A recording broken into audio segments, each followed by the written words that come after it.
2015 was one of the most violent years in Baltimore history. Riots, police misconduct, stop snitching, leadership failures, gang wars, drug-related violence, daylight murders. It's time to get past being politically correct. It's time to go beyond the streets. Beyond the Streets, the Baltimore Guardian Angels podcast. Hello, this is Strider. I am the Regional Director for the Guardian Angels here in Baltimore, and this is our Beyond the Streets show. And we have with us today Delegate Jill Carter, who I'm a big fan of because we've always done some stuff, and you've done a lot of that out-of-the-box type stuff in Baltimore City, which I love. And so we're trying to get Delegate Carter to just quit all this and just become a Guardian Angel, and we can handle this thing. Man, that's the greatest job. That's what I want to do. I've always wanted to be a Guardian Angel. So thank you for finally having me on. Well, you're a busy lady. You know, it's just like we were about to throw you in a trunk and just drive you down. But so the admiration is mutual. I really respect and love what you do, you and the Guardian Angels, and we need to just love you back as much as you love the city and help you more, I think. Did you hear that? And we taped that. We heard that. So that's a good thing. But there's going to be there's a lot of changes in Baltimore City. You know, we got a new mayor, we got a whole boatload of new city council people, we got a new police commissioner, we got a lot of new community leaders, and a lot of stuff that's going on. And one of the things I wanted to catch up with you because you're in the streets, you're in the city, you know the people, you got the pulse of that. You're not blinded by what it is you do or your title or anything like that. So let's talk about some of that stuff. But what's going on with you? I mean, you're changing positions here. Yeah, so the word is getting out. The word is getting out. So it's not yet official, but it will be soon. I am resigning after 14 years. It's been in the legislature, and I'm going to take a new position as the director of the Office of Civil Rights for Baltimore City. Listen to this, guys. This is Beyond the Streets, Guardian Angels. We just got the exclusive because it's not official, so there. Okay, but now you've done so much with the community, with the people. I mean, this is a big move for you. I mean, they're losing one of the main people here. So even though people believe, and it's supposed to be the case, that we have what's called a part-time legislature, meaning 90 days out of the year we're in session, the view has been that it's a part-time and it's 90 days, but I can honestly tell you that for 14 years, from the time I opened my eyes in the morning until I was able to finally close them at night, whatever I was doing throughout the day, being a delegate has been at the forefront of every single action that I've taken, every decision that I've made. You know, my whole life has revolved around being in the legislature because I always understood it was a huge responsibility that people had trust in me, they had faith in me, and they believed that I was going to work on their behalf.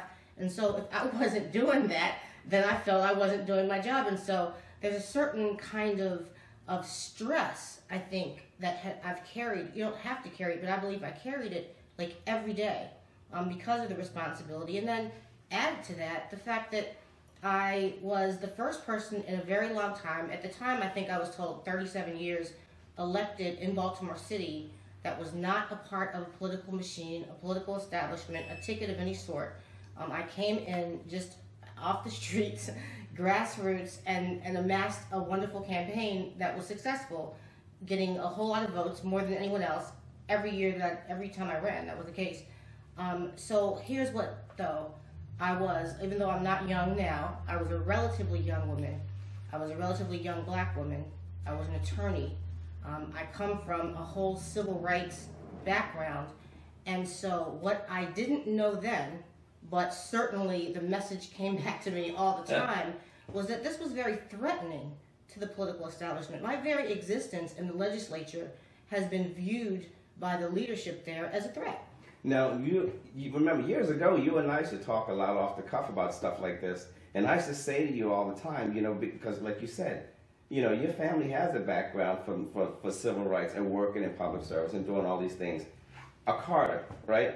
So, and we also talked about, well, I talked about because, and I appreciate you being honest and answering a lot of those questions because, and I remember I came to you for something one time, And you were one of the few people that were complaining and bitching about the crime in Baltimore City. I was bitching about it? You know, well, but the thing is, Can we you say sat... that on the air? It's our show. Okay. But at the same thing, I remember you used to sit out in the streets and in lawn chairs in the corners. You literally did your own Jill Carter patrols. That Remember? was so much fun. That was But it was fun, but it was time. also dangerous. But at the same time, considering who it is you were, you know, the people loved you, but you didn't really have a lot of your peers who should have said, you know what, we're going to go out there and do the same thing, or right, we're going to go out there and, and so a lot of times you stood alone as Jill Carter, as the delegate, as your family history and all that, and realistically, didn't that, so being who you are, it kind of hurt you a bit. It hurt me politically in terms of I was never embraced. That's what I was getting at. I was never embraced. You weren't in a club. And it didn't matter how much I worked to prove that my intention is not to be a threat. My intention is to use this opportunity to make things better for the people I represent, but for you too, political establishment, because there's clearly a disconnect, as we've just recently seen in the last number of elections, and maybe they're finally waking up. But I don't know. I'm talking about the political establishment in Annapolis and the State Democratic Party. It's changing now because a lot of changes have happened, but it was a little different back in 2003 when I first was sworn in. It was more of a tight-knit, and there wasn't a lot of embracing of outsiders or someone new or someone coming in kind of, you know, just as I said at the time and continue to try to be the people's champion. Well, let's talk about the old school and the new school. And of course, you know, as Guardian Angels, you know, I've been here before in the 80s, came back in 06, and things were totally different. So you have to act accordingly. Now, in post-Freddie Gray type issues, and we've seen such a crazy change. I've seen it, where, you know, you got community leaders popping up everywhere, because, you know, of course, everybody got 15 minutes of fame when it came to this. Everybody wanted to be a star and have their opinions. You have 16 people run for mayor of Baltimore City. 16 people ran for mayor. Yeah, it's a lot. You had everybody from people who wanted to grow their own food in Baltimore City to police officers to Twitter fans and Twitter people and all this stuff. And to me, it was amazing. I mean, it was like a reality show to me, because you sat back and you know, as far as the mayor's position, you know, everybody thought they could do better. Well, yeah, it's interesting. So let me just say on that, I'm going to take the position that the cream rises to the top and the best candidate of the 16 or so won. And so I'm looking forward to working with Mayor Catherine Pugh, and she's had the judgment to appoint me the head of her Civil Rights Division. And we're going to talk about that. I want to talk about that. So I think that goes a long way, because that shows kind of an out-of-the-box thinking, and her not being, although some people consider her part of the political establishment, she's done very well in politics. Her thinking is not limited or restricted in some of the same ways that some of her predecessors has been. Well, it's got to be a big deal to you also, because now I'm here now, and I know Senator Pugh, who is now the mayor, and we've done some stuff in the past, and we always cross paths with each other. She's always been polite and respectful of me and my team. You know, unlike the former mayor, but we're not going to go. We're not going to go there. But she's a nice lady. But at the same time, it had to feel good to you, as working down in Annapolis together, you guys would cross paths. And now that she's mayor, and she reached out and said, hey, you know, this is what I want. So you have that support of that person right there. That has to feel pretty good. Well, what feels good is the real opportunity to work to a certain extent within the system to make change and not be excluded or treated as an enemy combatant, as I feel often say that's how it's treated. Or not want to do it because of threat. Not everybody knows my background or a lot about me, so when I talk about that, I want to talk about some of the issues and some of the things that caused that to happen.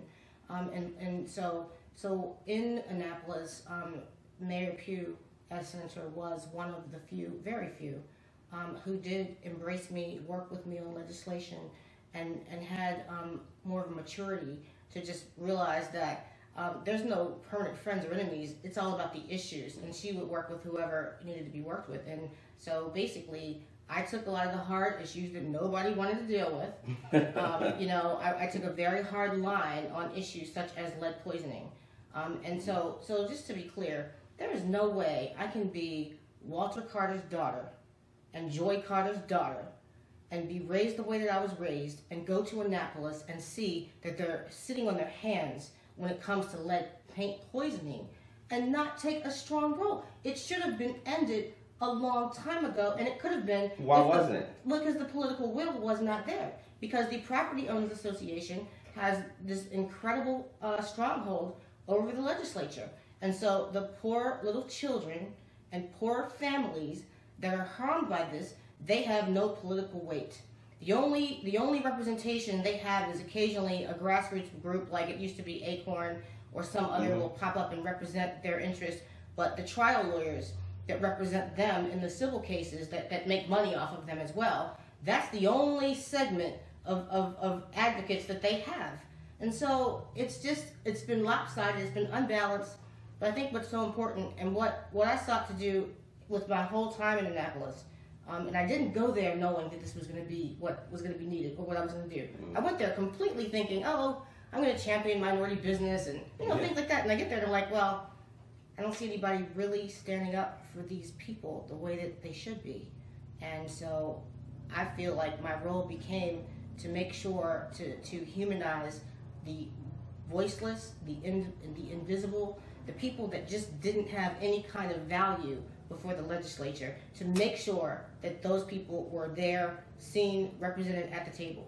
And so that's what happened. Well, and now granted, I got to give kudos to you for a lot of the stuff that you've done. Whenever I called you to answer the damn phone, the good thing about it is, like I said, with the Felicia Barnes issue, which was probably one of the most stressful times for a lot of families, it brought a lot of attention to missing persons nationwide and globally, really, because we started our campaigns, which you helped us with. You also passed the Felicia's Law. You got that done, and by no easy means, realistically, it was one of those things that a lot of people just wasn't comfortable with and walked away from. You dealt with the family, you dealt with the angels, you dealt with the public officials and that had something to do with it, which was good. And I want to, I'm glad that you came here today because, like you said, one of the things, what can I do to help the angels? I could feel this, but we're not going to do that. But there are some things that I want to talk to you about that I think going forward now, and I think hopefully we'll have a little bit more time with you, and that you can actually help pull some of this together. But now when we talk about the changes and, politically, as far as, politics across the country has changed with the presidential election, the Baltimore elections, and, me, I'm not a politician, not a lawyer, just a community guy that goes out here and sees what's happening. So I get my words from the street, but what do you see that's going to happen once all the dust settles and all these people are in their seats? Now we have a lot of new, like I said, council people. And it's funny because we have some who's been there for a million years, and realistically. But the good news is many of them are gone. But I get that, and I'm glad. But a lot of them, it was so funny that when, John the plumber decided he's going to run for city council, the guy who's been there for 50 years says, well, you know what, I'm out. Well, I think the writing was on the wall. So the whole incident and all of the incidents surrounding the killing of Freddie Gray sent a message to many of those that have been a part of this establishment that has sat back and perpetuated these wrong, ill-advised policies, as the Department of Justice report lays out for us very clearly. And so I think that they saw that it's a new day, the writing is on the wall. So not only to a certain extent would it become kind of troubling or more difficult to try to keep the seat in the face of all of this, but I actually think many of them were just grown tired because so many of them were so unchallenged for so long that now when you have like these new energetic new whippersnappers coming in and wanting to bring change, it's kind of like a lot to deal with. It's the old gunfighter that goes out and you sit there and you're out on your porch and all of a sudden you recognize a kid across the street shooting 50 cans a minute and you're like, wait a minute, maybe it's time for me to take my ass. It's like I can put it like this in political terms. So if you've just been sitting back and every 4 years you send out a mailer to the perfect voters and you get elected unchallenged, then people come and you're like, oh man, I'm actually gonna have to knock on some doors. I might actually have to go out into the streets. Well, I gotta work for this job. Right. Yeah, and I'm kind of excited to see what's going to happen or how everything's going to come into play. But let's talk about Joe Carter again. So we can't talk about what's going on now or what is in the future without talking about the current plight still of our city, because your whole mission is public safety. And we are coming out of 2016, which has been a horrific year. Horrible. A horrific year in Baltimore. And so right at this time, we have on the table all manner of measures of major police reform that are being negotiated. Most likely within the next couple of weeks, I would assume, we're going to come out, we're going to have a consent decree about sometime around the first of the year. She wanted to have it before, I guess, the inauguration done or squared away. But now we work with the police department, we work with the communities, we work with some of the politicians.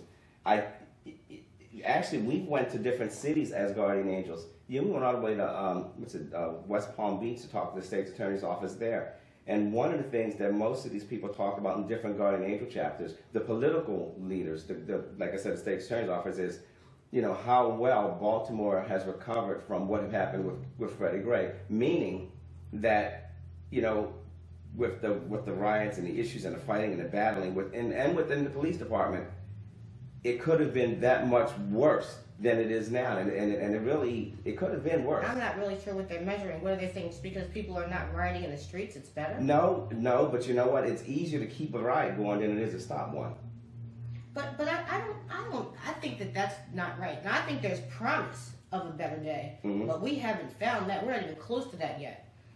We have to have major overhaul of the way policing is done in Baltimore City, no doubt. And that is directly related to the horrific number of homicides that we have and all of the violence and all of the crime.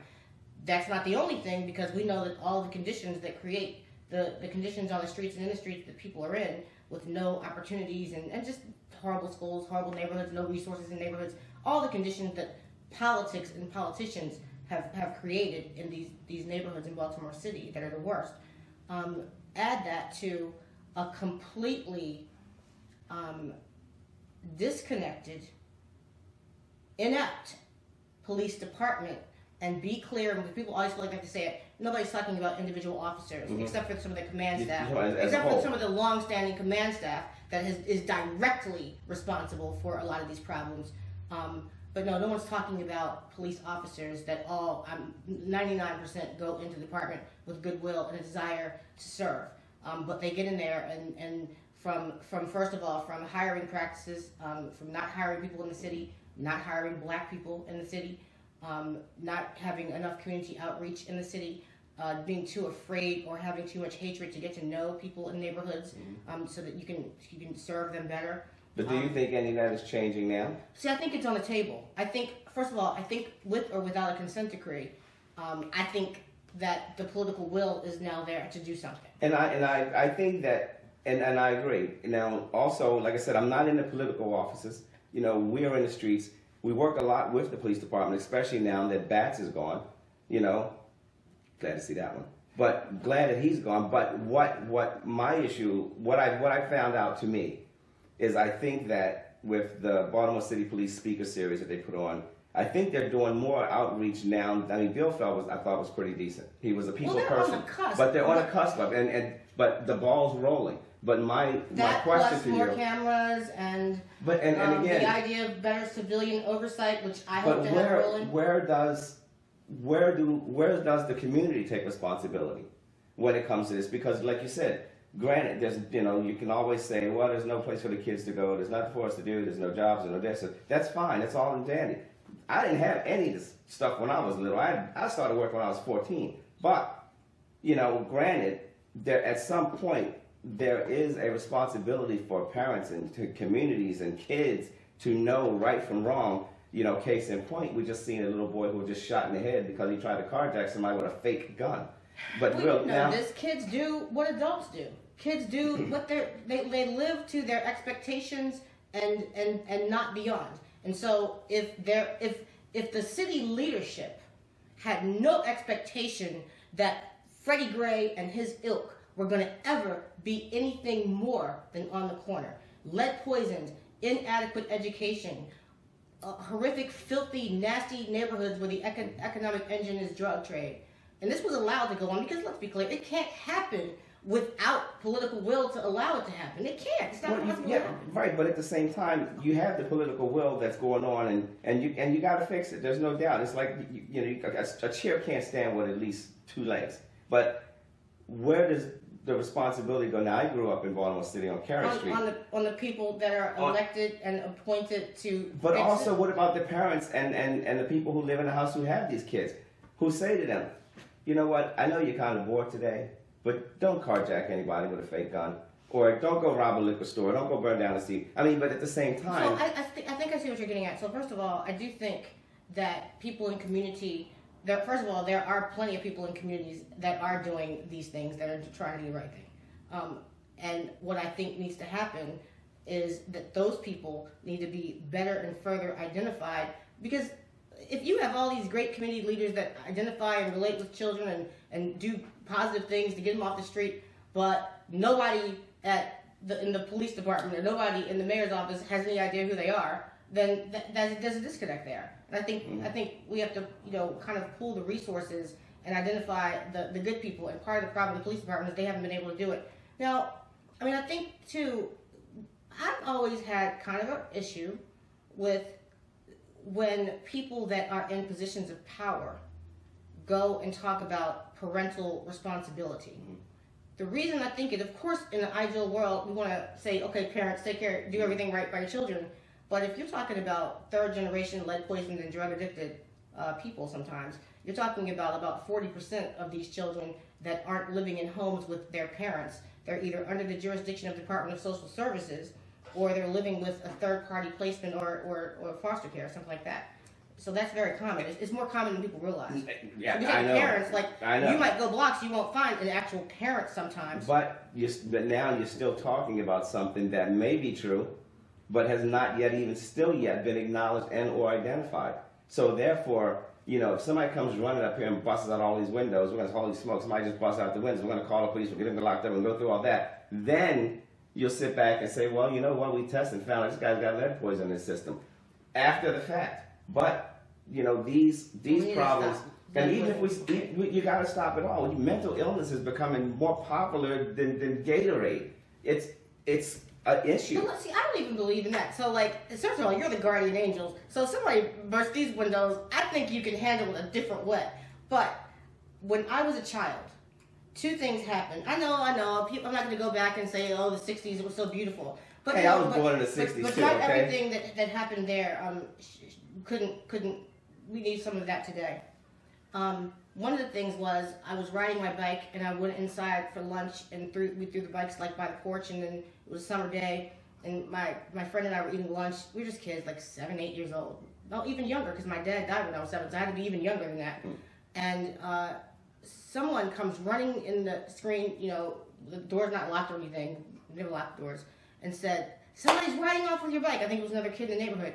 My father jumps on my sister's bike, rides racing down the street, turns the corner. This is not super athletic. Right. Civil rights, not athletic. So basically, so we're like excitement. We run into the house and run after him on the bike, and he pulls the kid off of the bike, and I think, ooh, what's he gonna do? Right? Is he gonna jack him up?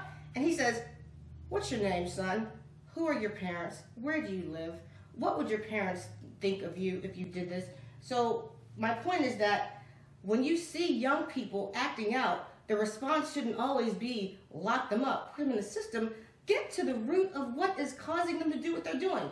And another thing that I remember was actually a story with my father and Perry Mitchell that I heard several times over the years, that they were riding in a car and,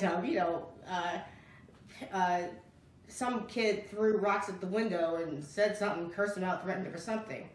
And that my father was the one who said, hey, stop the car, let's get out and go find the brothers that are doing it. And go down the alley and talk to them and say, like, brother, it was, I think it was the early 60s, early 70s, so it's like, this brotherly love mentality, but call me crazy. I'm not like just saying everything can or should be kumbaya, but I do think much of this, the problem has to do with a lack of love. A lack of love on the part of the city leadership. They haven't loved the people.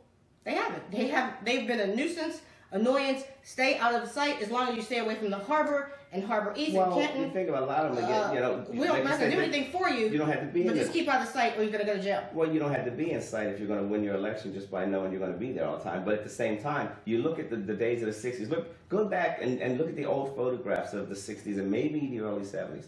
You know, the guys were always dressed decent. They dressed nice, whether they were working or not. You know, and like you said, you had these issues. You had, something happened. You knew that either your father was going to deal with you or the guy next door was going to deal with you or somebody. Now, we don't have that. We can watch the kid across. So now it becomes more important that we have a collective communal responsibility for all of our children and all of our young people. And we can't just rely on the parent, this person or that person. And you can't do it overnight. So what I was thinking is, though, at this time when relationship between people in the community and so-called law enforcement is so important, I think that this is the time for the Guardian Angels more than ever, because you all are exactly the ones to bridge that gap. And I think we've done a good job. And now, granted, we've done so much with the police department when we totally stopped with. We worked with the commanders. We didn't work with bats a lot at all. Mm-hmm. But like I said, he was a great community leader. Sucky police commissioner, but he was a good community leader. He got to talk. I think Bill Feld did a great job. Ham did a great job. I think that Davis, I'm going to take a different view. I know, but let me finish. They're all responsible for the policies. But here's the thing. But let me. But now, as far as the Guardian Angels go, one of the things that we do, you're right, we do what we can to bridge the gap of the communication with police, vendors, churches, police, all of us. And I think that one of the things that we've been working with Davis and Palmier mostly so closely with is the CETA programs these guys have initiated, put in place. And I do think that with your new position, I really wish you would spend some time with them guys and see some of the stuff that they've done even before the DOJ report came out and they started complaining about it. But that's just me, and I'm talking about the experiences of what the Guardian Angels have done with this. So we get to go to the community meetings and we get to call the command staff and say, look, we need you to come with us. They always show up, but we have to get it to the point where both sides have to meet. And for what you are about to take on, I mean, it's going to be a big deal. And like I said, I'm glad you're out of there, because the sad thing for you is that we're going to have more access to you, and we're going to be able to pull you in and say, hey, look, let's take a look at this. But we do need Jill Carter, period. And no matter what your title is, your intentions and your dedication has always been the same goal, no matter what the title. So that's a great thing. Good thing now is, of course, you're going to hit the ground running. You're always going to be busy. But I think that we can do a lot of stuff together. And I think the things that you had brought up here and what I talk about and what the Angels do, and I want you to meet with the entire team so we can do the roundtable thing with us. But I really think that we can actually see what happened yesterday and figure out what we're going to do today and maybe work toward what we can do tomorrow to make such a change. And I'm actually looking forward to sitting down with Mayor Pugh as mayor, because that's kind of, it's been a long time since the last one was Dixon that we sat down with, but we're looking forward to meeting with her because, like I said, as a senator, we run into her. She's always polite. She's always courteous. She's always a lady. So I think that between the both of you, maybe we can get a lot of this stuff done. And yeah, there are stuff that the Guardian Angels need as far as resources and ideas and help and people of power to say, you know what, we support this. And a lot of policy changes, though, I think are in play, and I think they can really be effective. And not just only coming from the mayor's office, but even nationally and statewide. The whole Justice Reinvestment Act that the legislature passed, this concept, the spirit of it is even better than the actual black and white letter of the law, which is the concept that we can't be locking people up, giving them these long sentences for drugs anymore. Mm-hmm. They're going to come back, and we have to take that into account and trust. And you know this, when you take mainly men, it's been, of course, women too, these people out of the community away from their children, that's part of the problem. Then their children have no one to guide them. And so I think that this whole idea of making sure that business development is being used to create opportunities for people in every neighborhood. I think this idea of not locking people up and not giving them any kind of assistance when they come out to be able to be productive. So you're just perpetuating the cycle of criminality. And don't wait till they come out to go to the probation officer. Here, you're coming out soon. We need to put a path together for you. This is what we got. And then go, you got to start it early. And like you said, a community is a community. I think it sucks that you get these businesses that come in, especially the liquor stores that come in and don't do anything for the community except charge you to cash your checks and pay for your phone bills and sell you all this alcohol and single cigarette bullcrap and give nothing back to the communities. The churches, I think, the churches at one time were the places where you can take families, and families were literally, everything came out of there, from schools to families, all of it. We don't have it anymore. Well, there are some churches that are good, and I always have to give a shout out to my man, Pastor Hubert Brown, Pleasant Hope Baptist Church. He's done a lot with the little, and he's growing all the time, and he's very community oriented, and many others. I mean, not all churches, and certainly not enough. I don't know. I mean, there's no... People always say there's no quick fix, there's no easy answers, but what I believe is that for the first time that I know of, certainly since I've been elected, there is finally hope, and real hope, not just pretend hope, because we do have a leadership that believes that we need certain kinds of reforms and certain kinds of reinvestment in all communities and all people. I mean, Pugh's always saying, she's the mayor for all of the people, every neighborhood. Every neighborhood should be treated equally and fairly, and on all the people. But I'm just excited about being able to. Many people didn't even know that Baltimore City has an Office of Civil Rights. I didn't know, and I'm thinking the first thing I said was that the NAACP is who the hell is talking about? But I didn't know. So exactly, but this should be the people's agency. This should be the people's place. This department is responsible, this office is responsible for ensuring that everybody that's working in the city is getting a fair wage, and many times they're not. A lot of the contractors as a delegate I've called many times are people that are being mistreated or not getting the fair wage. So this is across the board. This is not time. Right, and then so what the Office of Civil Rights is responsible for is the Wage and Hourly Commission, the Community Relations Commission, and the Civilian Review Board. See, we definitely got to talk because, and if we can, I'd like to have you on Beyond the Streets a little more as you go, because, we talked a couple of days ago and I was like, well, wait a minute, what are you doing? I was kind of like, well, you can't leave. But now I think this works out. But at the same time, like you said, there are so many people that need to be educated on the Office of Civil Rights and what they do, and how the community can reach out and say, hey, I think that this the is what office we has need. to do more outreach to people and let people know that we're there for them.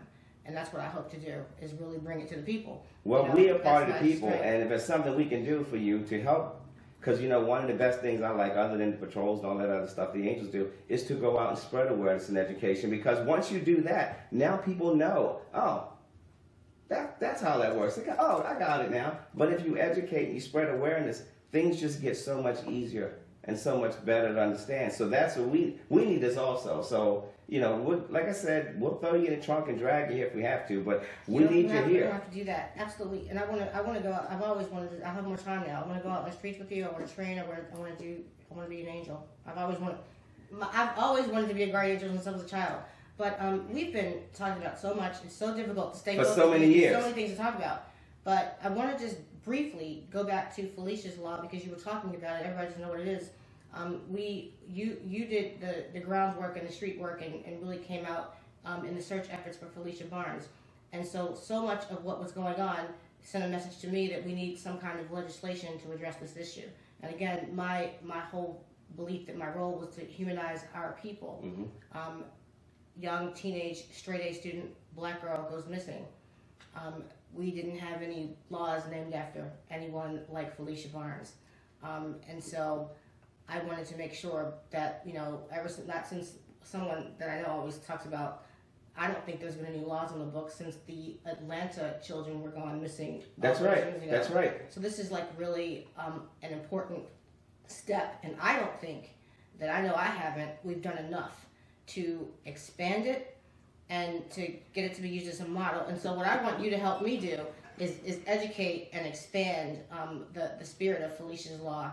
And I think we need to do that. And again, this is the conversation you and I have had continuously. because wherever we go, and we've done missing persons conferences in North Carolina, Florida, and someplace, and people talk about that law.